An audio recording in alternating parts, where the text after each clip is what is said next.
matakot, kabahan, sa mga kwentong nakakagimbal.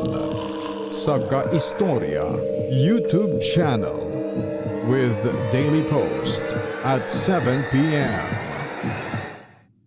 Dito sa Papa Dudu Stories, ikaw ay hindi nag-iisa.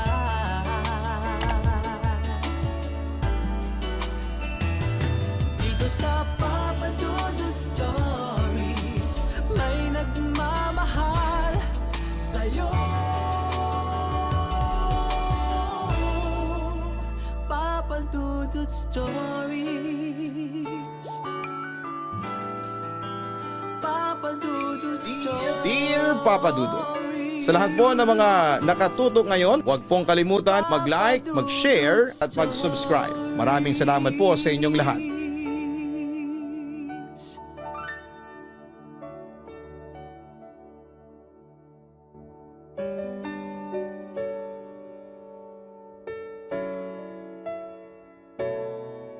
Dear Papa Dudut, kumusta? Ako po si Valentin pero tawagin niyo na lamang po ako sa palayaw kong Valen. Nagmula sa Silang Cavite at matagal ko nang gustong sumulat sa inyo. Pero natatakot ako. Kasi kapag naitampok ito ay siguradong marami ang magugulat at hindi maniniwala sa akin. Iisipin ng lahat na nag-iimbento lamang ako ng kwento para magpasikat o magpapansin sa inyong programa. Pero hindi. Wala po akong intensyon na magpasikat. At lalong hindi ako magaling gumawa ng imbentong kwento. Ang ibabahagi ko po sa inyo ay totoong nangyari sa buhay ko at sa maniwala kayo o sa hindi. Papadudot, nagsimula ang lahat, may 1 taon na ang nakakalipas. Nakatira ako sa isang bahay located sa isang liblib na lugar. Mga 3 kilometro ang layo mula sa plaza. Kung saan ay maraming puno at malapit mismo sa misteryosong balon.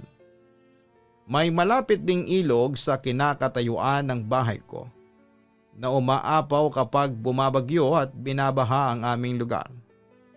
Pero kapag walang bagyo, kinakatakutan ang lugar namin. Wala kaming kapitbahay malapit kaya ang ilog ang tanging daan patungong bayan. Kahit gabi, ayos lang sa akin. Sanay na akong tumawid. Dito sa amin ay tahimik ang gabi maliban tuwing sasapit ang pista.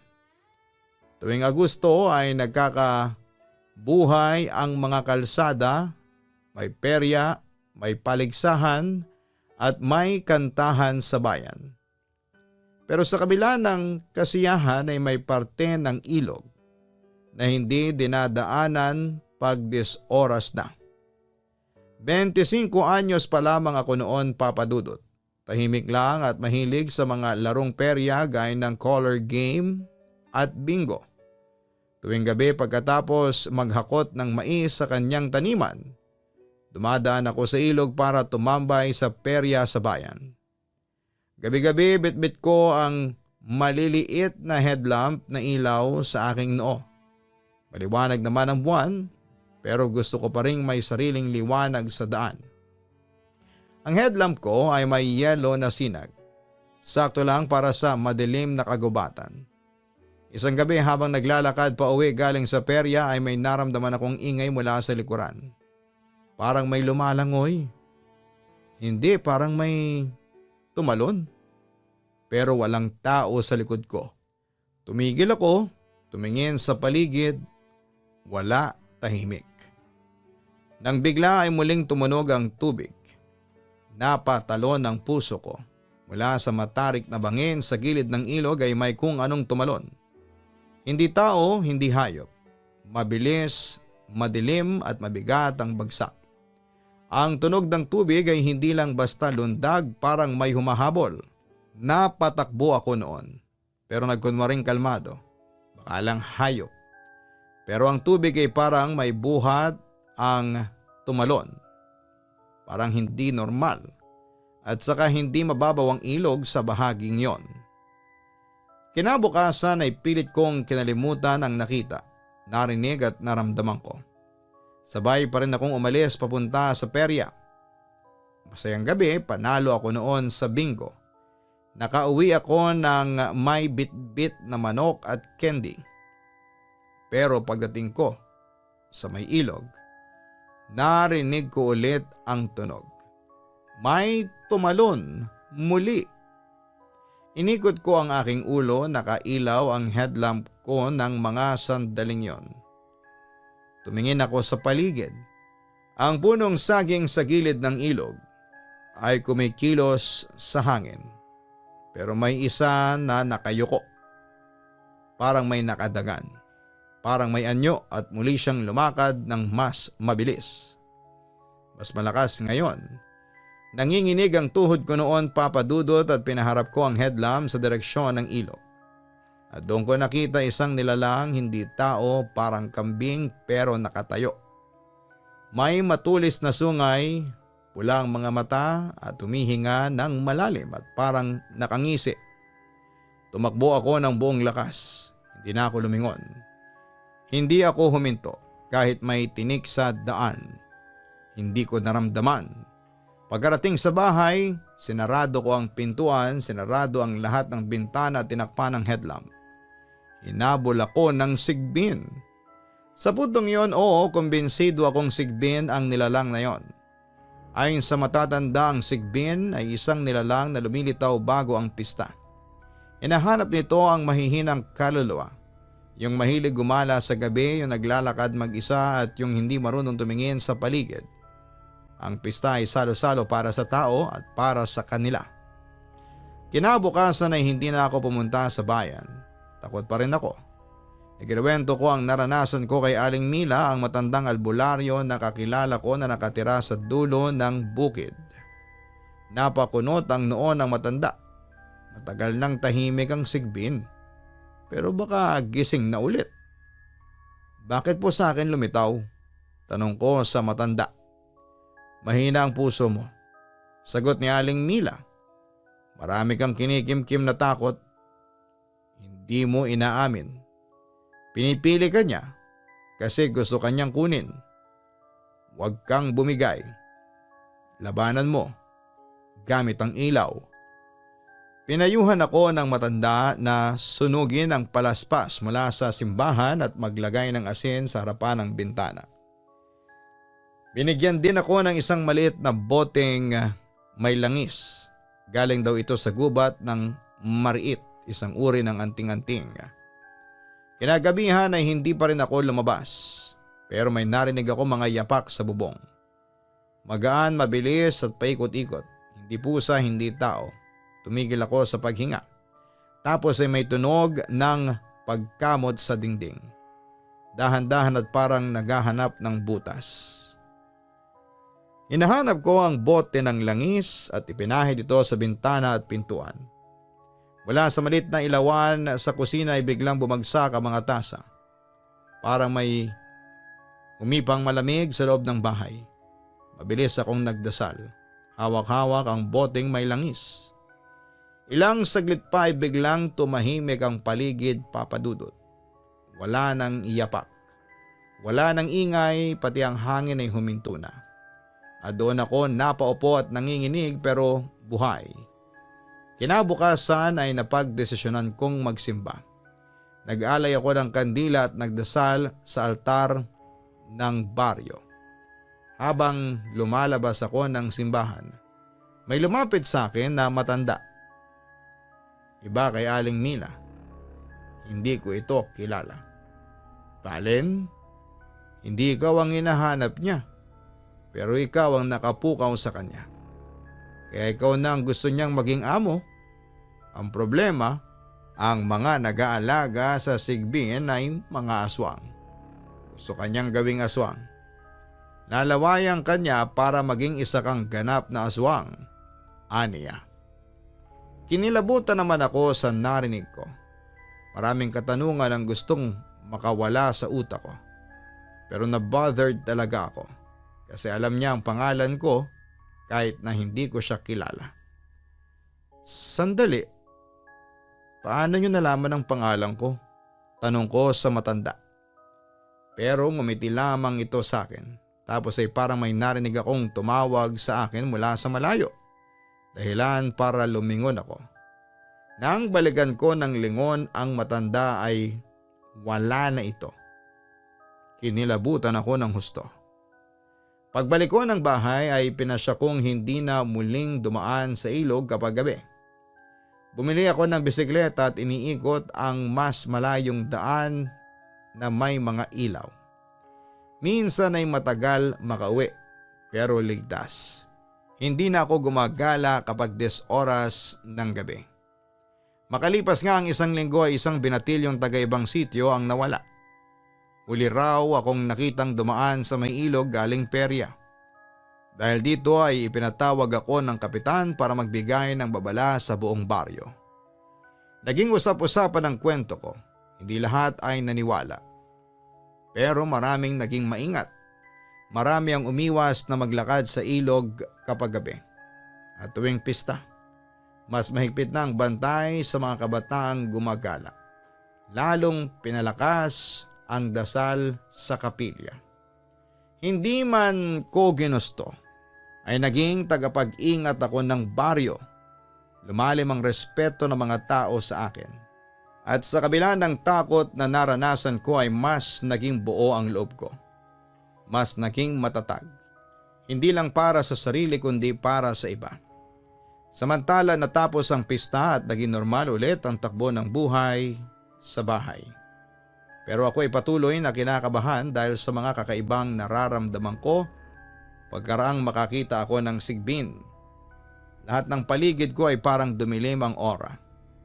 Naging nakakatakot, lalo na yung sa bahagi ng balon.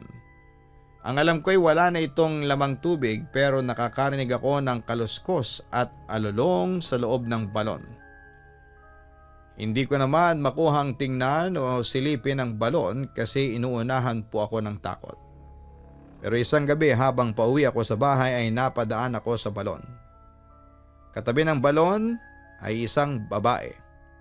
Basa ang buhok na kaupo sa gilid ng lumang batuhan. Nakaputing duster at parang bagong ligo. Ngumiti siya, maganda, maputi, pero malamig ang kanyang ngiti. Nagulat ako at wala akong narinig na yapak. Hindi siya lumalakad pero para bang lumulutang ang anyo niya. Nilingon ko siya habang lumalakad palayo, nang muling lingunin ay wala na siya, papadudot. Parang nalunod sa hangin. Sa init ng tanghali ay parang bumalot ang lamig sa paligid.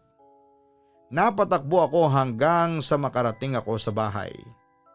Nagsara ako ng bintana at pintuan. At kahit na hindi ko nakikita ang labas ay alam kong nasa labas lamang ang babae. Ramdam ko talaga ang presensya niya, papadudot. Hindi lang siguro siya makapanggulo sa akin kasi protektado pa rin ang pangontra sa aswang at sigbin ng bahay. Hindi ako nakatulog buong gabi na naging dahilan para hindi ako makapasok noon sa trabaho ko sa bayan. Kinabukasan ay kasama ko ang tropa kong sina Jaime at Mark. Dinala ko sila sa gilid ng balon habang kinukwento ko ang aking karanasan. Dito ko siya nakita. Tumawa si Mark. Baka multo ng ex mo, bro. Nagtawanan kami pero bigla kaming natahimik nang may narinig kaming alulong ng aso na nanggaling sa loob ng balon. Ibang klase yung alulong, parang hindi normal na aso. May nahulog na aso sa balon? Bulong pa ni Jaime. Bigla ko naalala naman yung nilalang na nanggugulo sa akin kamakailan. Hindi aso yun. Sigbin yun. Babala ko sa kanila. Napatras kami dahil parang may gustong umakyat mula sa ibabaw. Tara na nga bro, yaya pa ni Mark. Umalis kami kaagad pero habang lumalayo kami ay parang may sumusunod sa likuran. Lumingon kami, wala, pero ang hangin ay amoy malansang karne o dugo. Hindi na ako mapalagay. Nang gabi ring yon ay napanaginipan ko ang babaeng nakita ko sa balon. Kasama niya ang sigbin. Nakatayo siya sa paanan ng kama ko. Basang-basa pa rin po ito. Ikaw, ang gusto niyang maging amo. Sabi sa akin ng babae pagkaraan niyang lumingon sa sigbin. Gusto ko namang bumangon at sumigaw ng mga sandaling yon kasi parang hindi ko magawa. Naninigas kasi ang buong katawan ko noon at walang boses na lumalabas sa bibig ko. Gagawin kitang aswang para ikaw na ang maging amo niya, sabi pa ng babae sa akin. Mamayang kaunti ay lumundag siya sa aking kama. Sa ibabaw ko ay puwersahan niyang ibinuka ang bibig ko. Pinilit ko talagang makawala pero grabe ang paninigas noon ng katawan ko. Tapos mamayang kaunti ay ibinuka na ng babae ang bibig niya. At doon ay lumabas ang napakarami niyang laway. Sakto namang bumagsak yon sa nakabukas ko ng bibig. Nalunok ko ang lahat ng laway na sa tingin ko ay nasa isang baso. At nang matapos niyang ipalunok sa akin ang laway niya ay nagsalita ang babae sa akin. Maghintay ka lang ng ilang araw. Magiging aswang ka na rin, aniya. Tapos ay nagbago ang itsura ng babae. Naging halimaw ito, naging aswang at doon ko na-realize na hinawahan ako ng aswang. Tapos ay bigla siyang nawala sa isang kisap mata. Bigla naman akong nagising. Gulong-gulo noon ang isipan ko at bangungot lamang ba yun? Pero nang mapatingin ako sa aking unan, basa ito. Pawis? Hindi. Basa talaga, amoy laway pero amoy malansa. Kinabahan ako at nagdasal kaagad ako. Panginoon, ayaw kong maging aswang, pakiusap. Kinabukasan ay pumasok ako sa trabaho pero napaganitan ako ng supervisor. Dahil tulala daw ako at wala sa sarili. Napansin din daw nila ang kakaiba kong itsura. Namumutla daw ako at namumula ang mata. Nang hawakan ako ng supervisor ko, napagtanto niyang mataas ang lagnat ko. Dinala ako noon sa klinik pagkatapos ay pinauwi na sa bahay.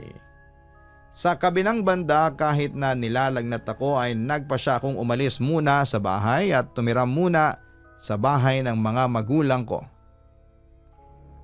At mga nakatira doon, sina Mama at Kuya Valdo.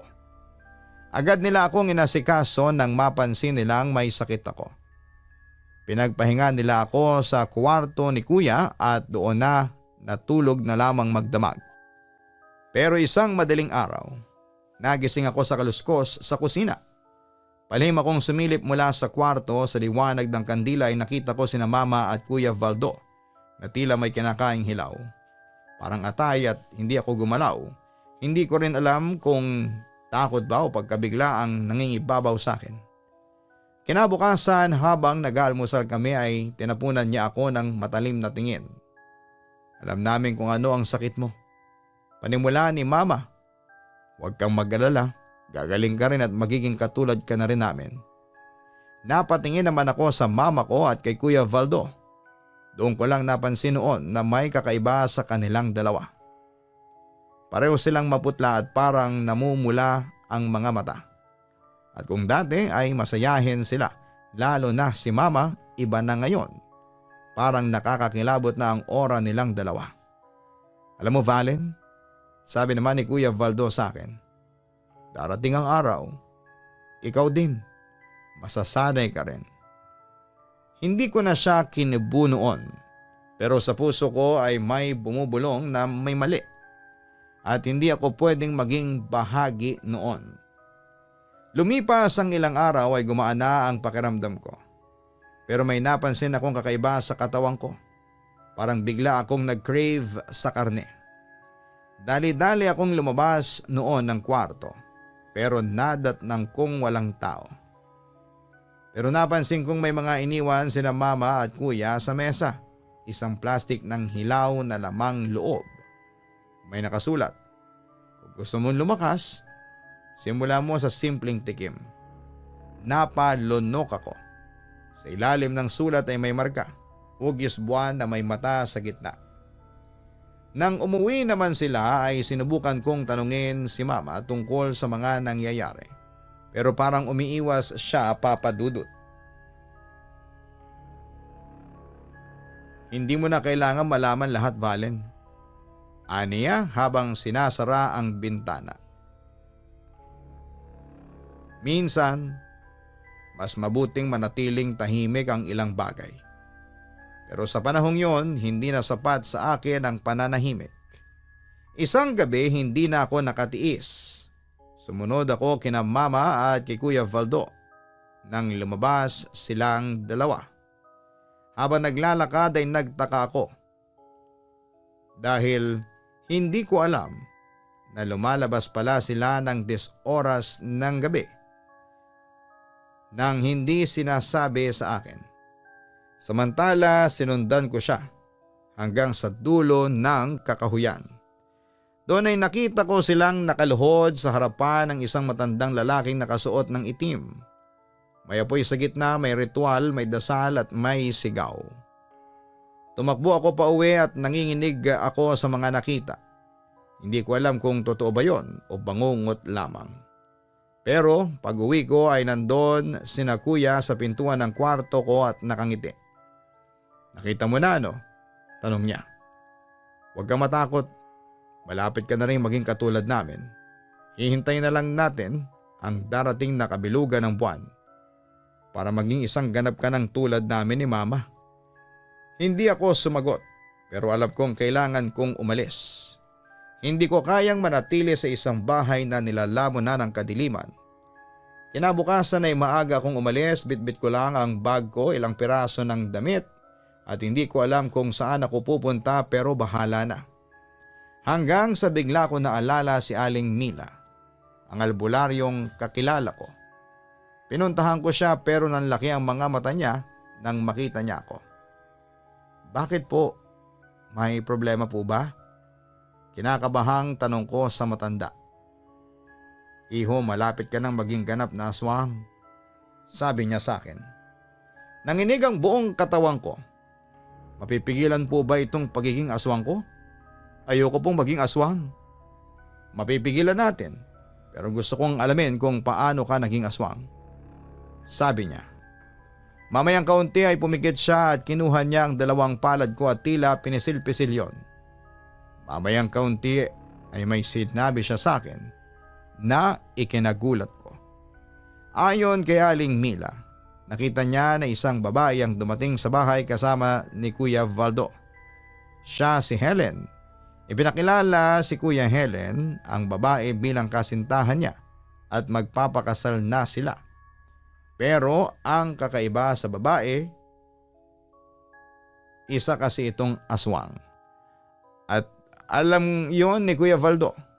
Dahil sa pagmamahal kay Helen ay pinili daw ni Kuya Valdo na maging aswang para walang maging hadlang sa pagmamahala nila ng kanyang kasintahan.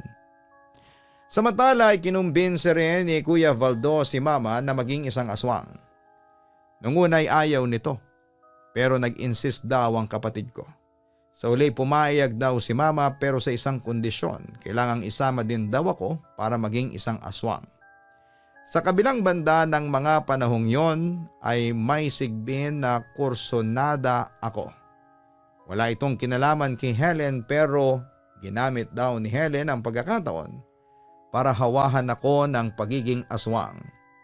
Oo, papadudot yung babae sa balon na lumaway sa akin ay si Helen, ang kasintahan ni Kuya Valdo. At ginawa niya yon dahil na rin sa hiling ni Mama. Pagkatapos ko namang marinig ang kwento ay muling dumilat si Aling Mila. Tapos ay pinainom niya ako ng pinaghalong langis ng niyog at dinikdik na dahon ng sambong. Pinunasan niya ang noo ko ng asin. Tapos ay pinaliguan niya ako sa likod ng bahay gamit ang tubig poso na may luya. Habang ginagawa niya ito ay paulit-ulit niyang binubulong, "Panginoon, ilayo mo siya."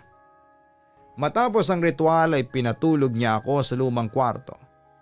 Doon ako unang nakatulog ng mahimbing matapos ang maraming gabing puro bangungot. Nang magising ako, pakiramdam ko ay may nawala sa katawan ko. Hindi bigat kundi anino, parang mas magaan. Mas malinaw ang paghinga ko. Hindi na rin ako nagpakita kina Mama at kay Kuya Valdo.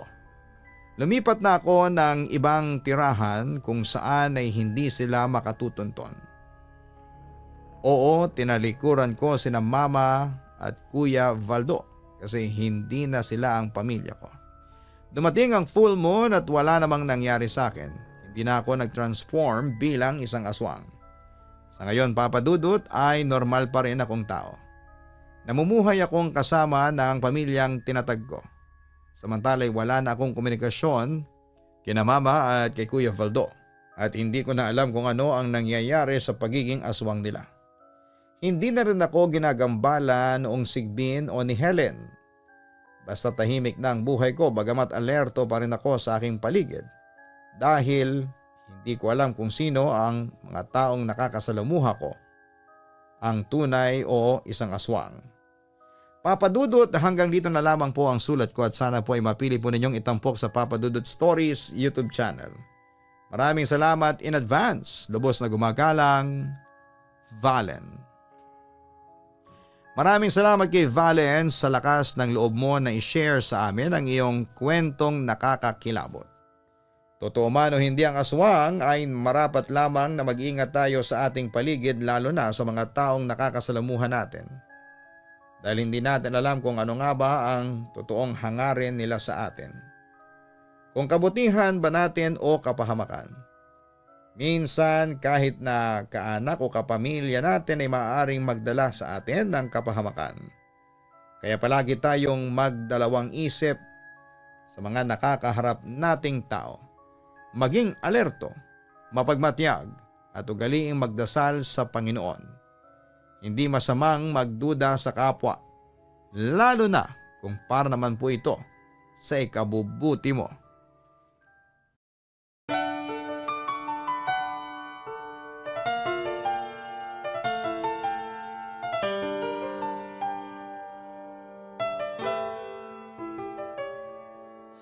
Ang buhay ay mahiwaga,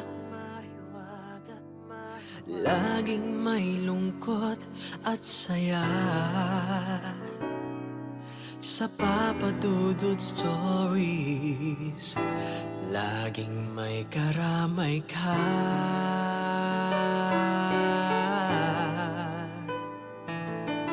Mga problemang kay bigat, dito ay pakikinggan ka. Sa Papa Dudut Stories, kami ay iyong kasama.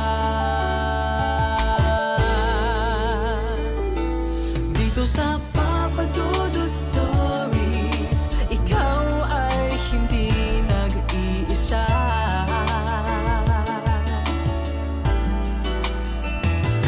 Dito sa Papa Dudut Stories, may nagmamahal sa'yo. Papa Dudut Stories, Papa Dudut Stories, Papa Dudut Stories.